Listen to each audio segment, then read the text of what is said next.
কুমিল্লা জেলাকে বড় লোকের জেলা বলা হয়, শক্তিশালী মানুষের জেলা বলা হয় কুমিল্লাকে। বাংলাদেশের অর্থনীতিতে কুমিল্লা জেলার ভূমিকা সবচেয়ে বেশি। বাংলাদেশের যে পরিমাণ শিল্প উদ্যোক্তা রয়েছে তার 60% হচ্ছে কুমিল্লা জেলার, এবং বাংলাদেশের যেই পরিমাণ রেমিডেন্স আসে তার সিংহভাগ আসে কুমিল্লার প্রবাসীদের হাত ধরে। কুমিল্লা জেলার মানুষ বরাবরই শৌখিন, কুমিল্লা জেলার মানুষ বরাবরই রুচিশীল।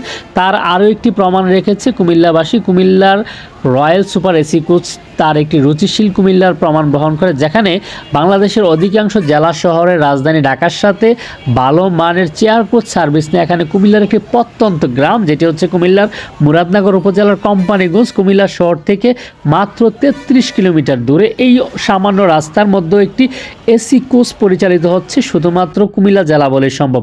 আমি যখন শাসনগাছা বাস স্ট্যান্ডে দাঁড়িয়েছিলাম আর বাসটি দেখছিলাম, ভাবছিলাম হ্যাঁ, কুমিল্লার মানুষ সত্যি রুচিশীল, কুমিল্লার মানুষ সত্যি কলিজাওয়ালা। না হয় একটি উপজেলার একটি প্রত্যন্ত গ্রামের সাথে এসি সার্ভিস চালানো কলিজার ব্যাপার। ভালো থাকবেন সবাই, ভিডিওটি শেয়ার করে সবাইকে দেখার সুযোগ করে দিবেন। আজকের মতো বিদায় নিচ্ছি।